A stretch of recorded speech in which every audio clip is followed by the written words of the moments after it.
যে রাষ্ট্রের প্রধান ছিলেন রাসূল করিম সাল্লাল্লাহু আলাইহি ওয়াসাল্লাম, হিজরতের কারণে আল্লাহ সম্মানিত রাখলেন।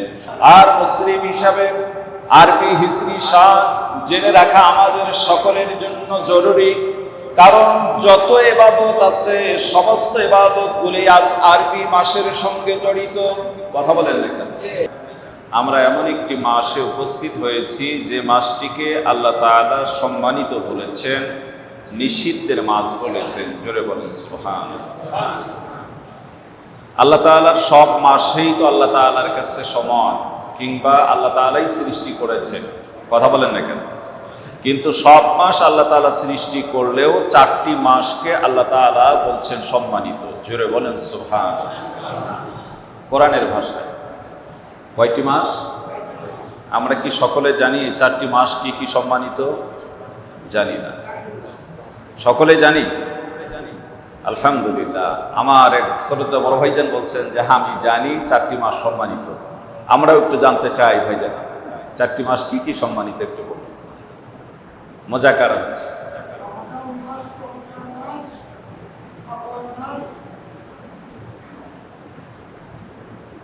মাশাআল্লাহ, চেষ্টা করেছেন ভাইয়ের, একটা উত্তর সুন্দর হয়েছে, সেটি হচ্ছে মুহররম। আর বাকি 3টাই হয়নি। বাকি 3টার মধ্যে আপনারা শুনেনি, সে 4টি মাস আল্লাহ তাআলার কাছে সম্মানিত। একটি হচ্ছে মুহররম, জিলকাদা, জিলহাজ আর রজব। জোরে বলুন সুবহানাল্লাহ। এটা কোরআনে আছে। আবারও আমরা আসি, জিলকাদা, জিলহাজ, মুহররম, রজব, এই 4টা মাস আল্লাহ তাআলার কাছে সম্মানিত।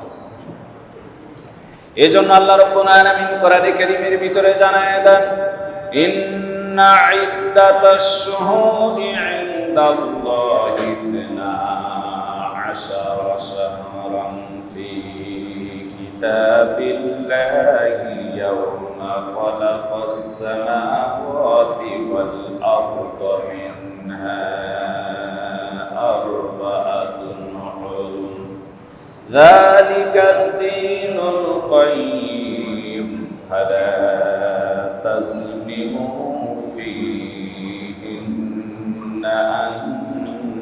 আনফুসাকুম। আল্লাহ পাক বলেন, আল্লাহর বিধান, পৃথিবীর শুরু থেকে আল্লাহর গণনা অনুযায়ী মাস হচ্ছে 12টি। জোরে বলুন সুবহানাল্লাহ। কার গণনা? আল্লাহর গণনা, আল্লাহর বিধান অনুযায়ী পৃথিবীর শুরু থেকে আল্লাহ বলছেন মাস হচ্ছে 12টি, তার মধ্যে 4টি মাস হচ্ছে সম্মানিত। জোরে বলুন সুবহানাল্লাহ। এই মুসলমান ভাইদের আমার, তার মধ্যে 4টি মাসের ভিতরে অন্যতম মাস হচ্ছে মুহররম। এটি হচ্ছে আরবি হিজরি সনের প্রথম মাস। জোরে বলুন সুবহানাল্লাহ। আর মুসলিম হিসাবে আরবি হিজরি সাল জেনে রাখা আমাদের সকলের জন্য জরুরি, কারণ যত ইবাদত আছে সমস্ত ইবাদতগুলি আজ আরবি মাসের সঙ্গে জড়িত। কথা বলেন না কেন? সব ইবাদতগুলি আরবি মাসের সঙ্গে জড়িত। এই জন্যই হিজরি সনের গণনা রাখাটাও আমাদের জরুরি। এবার বলতে পারেন হুজুর, হিজরি সনটা কেন গণনা করা শুরু হলো? এর পিছনে অন্যতম কারণ আছে, সে কারণটা শুনে নিন। রাসূল করিম সাল্লাল্লাহু আলাইহি ওয়াসাল্লাম মক্কায় জন্মগ্রহণ করলেন, কিন্তু মক্কায় তিনি দীর্ঘদিন থাকতে পারলেন না। আমার ভাইরা, আপনজনদের অত্যাচার, নির্যাতন, নিপীড়নে আল্লাহ রাসূল হিজরত করে মক্কা থেকে মদিনায় চলে গেলেন। আমার ভাইরা, যে মক্কার জমিনে নবীজি ছিলেন একজন শুধু ধর্ম প্রচারক হিসাবে যার সুখ্যাতি ছিল, গভীর মনোযোগ দিয়ে দেন। এই রাসূল যখন হিজরত করে মক্কা থেকে ত্যাগ স্বীকার করে মদিনায় চলে গেলেন আল্লাহর নির্দেশে। আমার ভাইরা, আল্লাহ রাব্বুল আলামিন মদিনায় যাওয়ার পর এই ধর্ম প্রচারককে শুধুই ধর্ম প্রচার রাখেন নাই, আল্লাহ রাষ্ট্রনায়ক বানিয়ে দিয়েছেন। জোরে বলুন সুবহানাল্লাহ। মক্কায় যে মুসলমানরা ছিল নির্যাতিত, নিষ্পেষিত, পদদলিত, নিগৃহীত, সেই মুসলমানেরা মদিনার জমিনের মধ্যে গিয়ে হলো শক্তিশালী। আমার ভাইরা, একটা শক্তিশালী জাতিতে পরিণত হয়ে গেল। একটা সুন্দর ইসলামী রাষ্ট্র গঠন হয়ে গেল, যে রাষ্ট্রের প্রধান ছিলেন রাসূল করিম সাল্লাল্লাহু আলাইহি ওয়াসাল্লাম। হিজরতের কারণে আল্লাহ সম্মানিত রাখলেন। পরবর্তীতে সাহাবা আজমাইন হিজরি সন গণনা করতে গিয়ে তারা চিন্তা করলেন এই হিজরতের ঘটনাকে, হিজরতের ইতিহাসকে স্মরণাপন্ন করার জন্য, স্মরণীয় হিসাবে রাখার জন্য এই হিজরি সনের গণনা শুরু করলেন মুহররম থেকে। জোরে বলা যাবে কি সুবহানাল্লাহ। এ মুসলমান ভাইয়েরা আমার, মুহররম শব্দের আর একটি শাব্দিক অর্থ রয়েছে। একটা অর্থ হলো সম্মানিত, সেটা এখনো রয়েছে, কিন্তু আরেকটি অর্থ হলো মুহররমের, সে অর্থটা হচ্ছে মুহররম শব্দের অর্থ হচ্ছে নিষিদ্ধ। জোরে বলেন কি নিষিদ্ধ? জোরে বলেন কি নিষিদ্ধ? কি নিষিদ্ধ ছিল সেই মুহররমে? গভীর মনোযোগ দেন মুসলমান ভাইয়েরা আমার। প্রথম নাম্বারে নিষিদ্ধ ছিল মুহররম মাস, প্রথমে নিষিদ্ধ ছিল মুহররম সহ এই 4টি মাসের ভিতরে যুদ্ধ বিগ্রহ, হানাহানি, কাটাকাটি, মারামারি সম্পূর্ণ নিষেধ ছিল। জোরে বলেন সুবহানাল্লাহ। যুদ্ধ বিগ্রহ, হানাহানি, কাটাকাটি, মারামারি এই 4টি মাসে সম্পূর্ণ নিষিদ্ধ ছিল। কি কি? মুহররম, জিলকদা, জিলহাজ আর হচ্ছে রজব, এই 4 মাসে কোন প্রকার যুদ্ধে জড়িত না, মারামারি, কাটাকাটি, হানাহানির ভিতরে জড়িত না। এরা সকলেই এই মুহররম মাস এই গুনাহের কাজগুলি থেকে কিংবা এই সমস্ত যুদ্ধ বিগ্রহ থেকে নিজেদেরকে বেঁচে রাখতেন। এ মুসলমান ভাইয়েরা আমার, আল্লাহ রাব্বুল আলামিন কোরআনে কারীমের ভিতরে জানায় দেন, ফালা তাসলিমু ফীহিন্না আনফুসাকুম। আল্লাহ রাব্বুল আলামিন বলেন যে তোমরা এই মাসগুলির ভিতরে নিজেদের উপর জুলুম করো না। তার মানে তোমরা এমন কোনো কাজ করো না, পাপের কাজ যেটা নিজের উপর জুলুম করা হয়। সুতরাং মুহররম মাস এসেছে, বাকি 3টা মাসের নাম আমরা জানলাম। এই 4 মাসের ভিতরে আমরা চেষ্টা করব আমাদের দ্বারা যেন পাপের কোনো কাজ সংগঠিত না হয়, বেশি বেশি করে যেন আমরা ইবাদত করতে পারি। জোরে বলেন আমিন। এই মুহররম মাস, গভীর মনোযোগ দেন মুসলমান ভাইদের আমার, এত উত্তম মাস, বরকতি মাস, সম্মানিত মাস। নবীজি বর্ণনা করেছেন, ক্বালা রাসূলুল্লাহ সাল্লাল্লাহু আলাইহি ওয়াসাল্লাম, আফযালুস সিয়াম বা'দা রমাদান শাহরুল্লাহিল মুহররম। নবীজি বলেন রমজানের পরে শ্রেষ্ঠ রোজা হচ্ছে, সিয়াম হচ্ছে মুহররম মাসে রোজা। জোরে বলুন সুবহানাল্লাহ। কার কথা? নবীজির কথা। কার কথা? নবীজি বলেছেন, আফদালুস সিয়াম বা'দা রমাদান শাহরুল্লাহিল মুহররম। রমজানের পরে শ্রেষ্ঠ রোজা, রমজানের পরে শ্রেষ্ঠ সিয়াম হচ্ছে মুহররমের সিয়াম। সুতরাং এই মাসে বোঝা গেল একটা আমল করব, সেটা হচ্ছে আমরা নফল রোজা যে কোনো দিন বেশি বেশি করে রাখতে পারি। জোরে বলেন কথা ঠিক কিনা?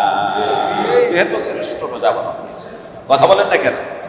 শুধুই কি তাই মুসলমান ভাইদের আমার, এই মাসে 10ই মুহররম সম্পর্কে তো আলোচনা হবে। আল্লাহ রাসূল সাল্লাল্লাহু আলাইহি ওয়াসাল্লাম নবীজি হিজরত করে মক্কা থেকে মদিনায় গেলেন। জোরে বলেন কোথায় গেলেন? মদিনায় যাওয়ার পর হযরত আব্দুল্লাহ ইবনে আব্বাস রাদিয়াল্লাহু তাআলা আনহু বলেন, নবীজি মক্কা থেকে হিজরত করে মদিনায় চলে গেলেন।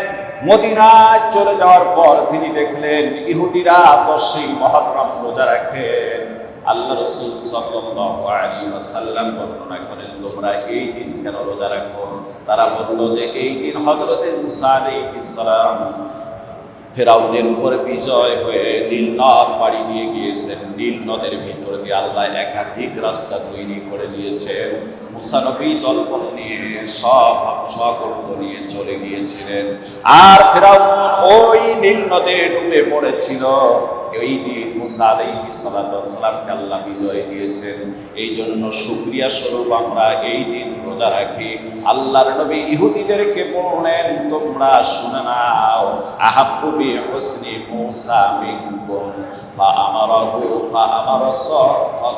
ফাসামাহু ওয়া আমারা সিয়ামা। আল্লাহ নবী বর্ণনা করেন মুসা আলাইহিস সালামের ব্যাপারে, তোমাদের চেয়ে আমি বেশি হকদার, আমার উম্মতেরা বেশি হকদার। জোরে বলেন সুবহানাল্লাহ। নবী বললেন মুসা হচ্ছে আমার ভাই, সুতরাং তোমাদের চেয়ে হকদার আমি বেশি। আল্লাহর নবী বর্ণনা করেন যে আমি এই দিন রোজা রাখবো, আর আমার সাহাবীদেরকে নির্দেশ দিয়েছি ওয়া আমার সিয়ামাহু ক্বাবলাহু ইয়াওমান ওয়া বা'দাহু ইয়াওমা।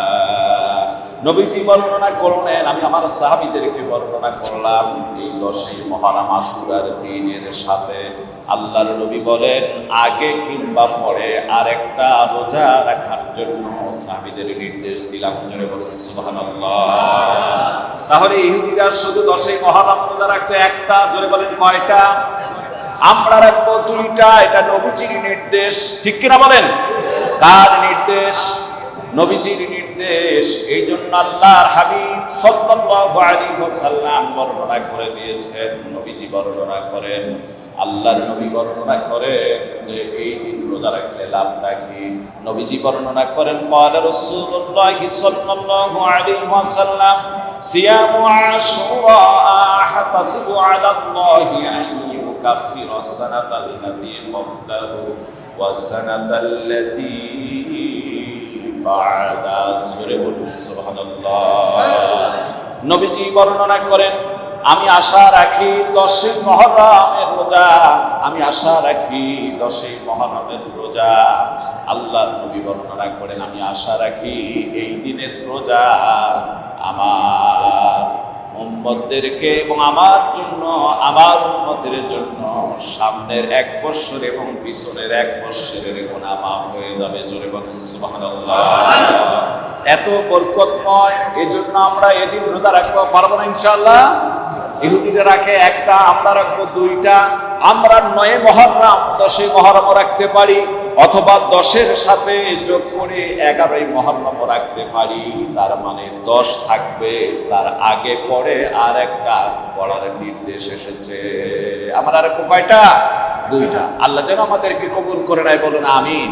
কারণ ইহুদিদের মতো সাদৃশ্য করা যাবে না। নবীজি বর্ণনা করেন সুমু আশুরা ওয়া খালিফু ইয়াহুদা। সুমু ক্বাবলাহু ইয়াওমা ওয়া বা'দাহু ইয়াওমা। জোরে বলুন সুবহানাল্লাহ।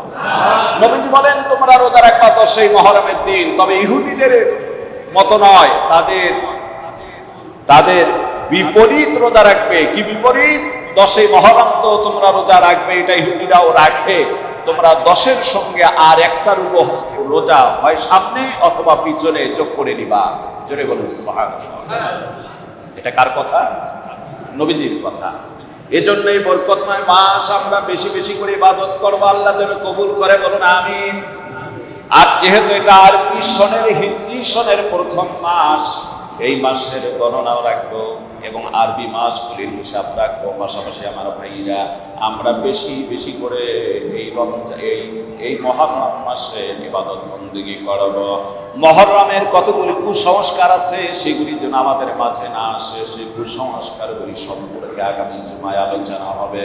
আল্লাহ রাব্বুল আলামিন কোরআনে কারীমে বর্ণনা করেন ইন্না ইদ্দাতাশ শুহুরি ইনদাল্লাহি 12 শাহরান ফি কিতাবিল্লাহি ইয়াওমা খালাকাস সামাওয়াতি ওয়াল আরদ।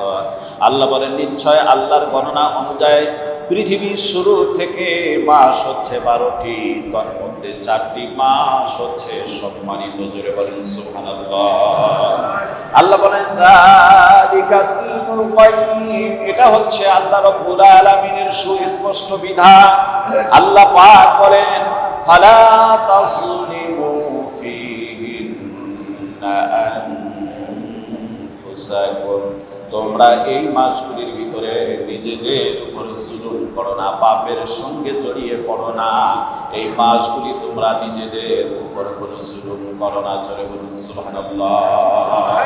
আমার ভাইরা, মুহররমের সংক্ষিপ্ত আলোচনা আজকে পেশ করলাম।